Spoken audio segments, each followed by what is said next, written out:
morning, my dear students. I would like to welcome you all to the political science class. So, since we have discussed the three dimensions of equality in our last class, I would like to just revisit the topic and then we will start the new topic today. So, what were the three dimensions of equality that we have learned in our last class, students? Those were political equality, social equality and economic equality. So we have learned that there are three dimensions of equality. To establish equality in the society, this three dimension of equality needs to be established. Then only we can say that a complete equality is being established in the society. So after that, after the three dimension of equality, today's topic, the next topic of the chapter is how can we promote equality. It means how we can promote equality in the society. So we have to learn the three ways how can we promote equality in the society. So in today's class, we are going to discuss only the first way. Okay, there are three ways I am going to say you. The first one is establishing formal equality. Okay, establishing formal equality, and then equality through different treatment, and the last one is affirmative action. But in today's class, we are going to learn establishing formal equality. My dear students, you remember that when we discussed the concept of equality, there was a sentence which was highlighted even in the book, and I explained that sentence with example. The sentence was, it is inequality which is more visible in the society than equality. So what is more visible in the society, students? That is inequality. So for example, how we can say that inequality is more visible than equality? How we can say that? For example, you remember that I gave the example like in the city areas, there are luxurious houses, people live a luxurious life. Along with that, there are many people who live in the slum areas and they do not, they don't able to manage 2 times meal. Correct? So this is a difference. So what we can see in the society, we see that inequalities are more visible. Inequalities existed. And in our practical life, we encounter with inequalities more than equality.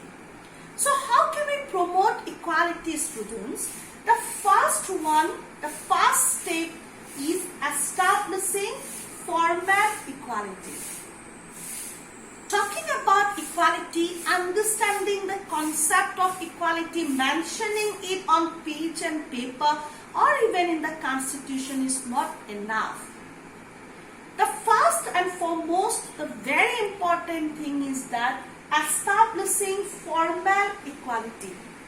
To establish formal equality, we have to remove all the inequalities from the society by using the force or by the means of law. Okay.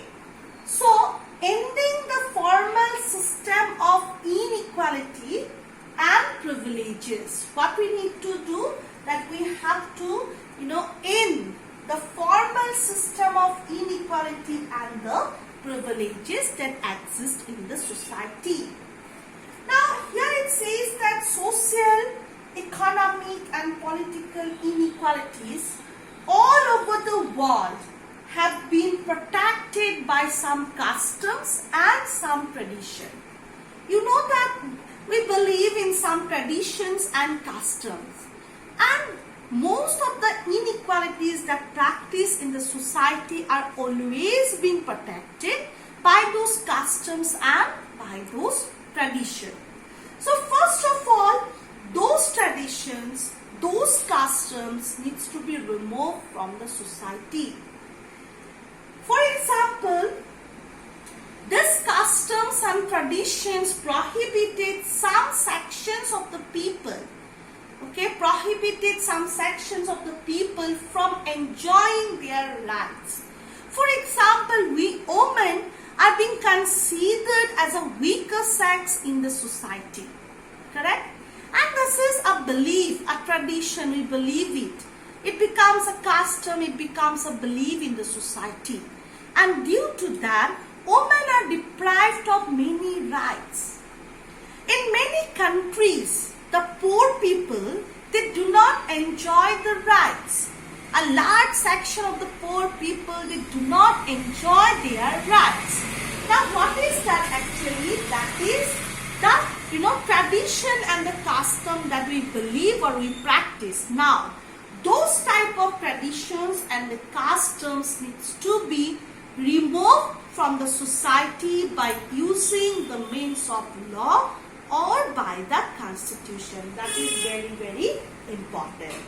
So with this, I would like to conclude my today's class, students, and I know that today you are having the unit test of political science.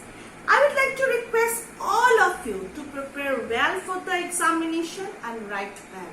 All the best, students. Please go through this video and try to understand. In our next live class, I will just recall it once again. Thank you, students. Thank you very much.